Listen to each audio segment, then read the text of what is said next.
আমি এখানে ইংরেজি ডিপার্টমেন্ট 12 এর স্টুডেন্ট।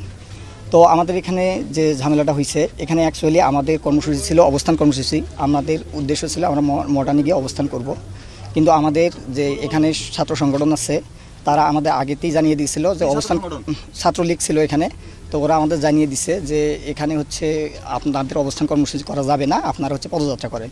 আমরা সেটাতে একমত হয়ে আমরা এখানে পদযাত্রা করার জন্য ইচ্ছুক ছিলাম, কিন্তু তারা পরবর্তীতে আমাদের আরও ফোর্স করে আমাদের যে সবার সাথে কথা ছিল আমরা হচ্ছে পদযাত্রা করে চলে আসব। কিন্তু আমাদের যখন ক্যাম্পাসের গেটে যখন চলে গেছে তখন ছাত্রলীগ সহ বাকি স্যাররা যারা আছে তারা আমাদের হচ্ছে বাধা প্রদান করছে। স্যাররা অ্যাকচুয়ালি যখন সামনে আছে তখন পিছন থেকে এবং তাদের যারা তৃতীয় পক্ষ ছিল তারা স্যারের উপর আক্রমণ করে সেই দায় আমাদের সাধারণ শিক্ষার্থীদের উপর চাপানোর চেষ্টা করছে। এই রকম যে আন্দোলন থাকে সেই আন্দোলনগুলোতে বরাবরই ছাত্র তৃতীয় পক্ষ ঢুকে এবং সাধারণ শিক্ষার্থীদের উপর দায় চাপানোর চেষ্টা করে।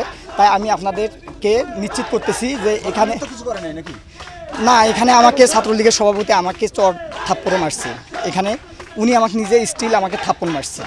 এখানে কথা হচ্ছিল আমাদের এখানে আমরা গত 9 দিন ধরে এখানে আমরা অনুষ্ঠান করতে সমাবেশ করতেছি। এখানে কোনো প্রকার আমাদের সাধারণ শিক্ষার্থী বিশৃঙ্খলা করে নাই, কিন্তু ওনারা আসার কারণেই এই বিশৃঙ্খলা হয়েছে। এই দায়ভার সাধারণ শিক্ষার্থীদের না।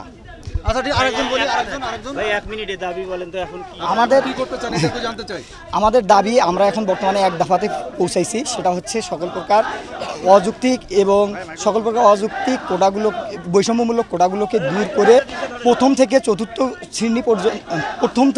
শ্রেণী পর্যন্ত যথাযথ কোটা সংস্কার করা। আর এখানে আমাদের হচ্ছে বিচার বিভাগের সাথে আমাদের কোনো সম্পর্ক নয়, আমাদের সম্পর্ক হচ্ছে নির্বাহী বিভাগের কাছে। কারণ আপনারা জানেন সংবিধানের 29 নম্বর অনুচ্ছেদে বলা হয়েছে সরকারি চাকরির ক্ষেত্রে সকল নাগরিক সমান সুবিধা ভোগ করবে। কিন্তু এখানে আরও আছে যারা অনগ্রসর জনগোষ্ঠী আছে, তাদের জন্য একটা নির্দিষ্ট কোটা ব্যবস্থা থাকবে। এটা কোটা ব্যবস্থা কিছু সংখ্যক অনগ্রসর জনগোষ্ঠীর জন্য এটা সাংবিধানিক অধিকার, কিন্তু 18-এর পরিবর্তে যেটা করা হয়েছিল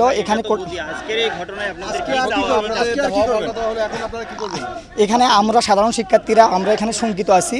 তো আমরা সাধারণ শিক্ষার্থীরা চাচ্ছি যাতে আমাদের এই ব্যাপারে আমাদের পরবর্তীতে কোনো সমস্যা না হয়। কারণ এখানে যে সমস্যাটি হয়েছিল সেই সমস্যাটি আমরা সাধারণ শিক্ষার্থী দায়ী না। এখানে তৃতীয় পক্ষ ঢোকার কারণে, তারা বাধা দেওয়ার কারণে এই পরিস্থিতি হয়েছিল। সুতরাং আমরা আশঙ্কা প্রকাশ করতেছি। সুতরাং আমাদের আশঙ্কায় সারা বাংলাদেশের শিক্ষার্থীরা একমত প্রকাশ করবে বলে আমি আশা পোষণ করতেছি।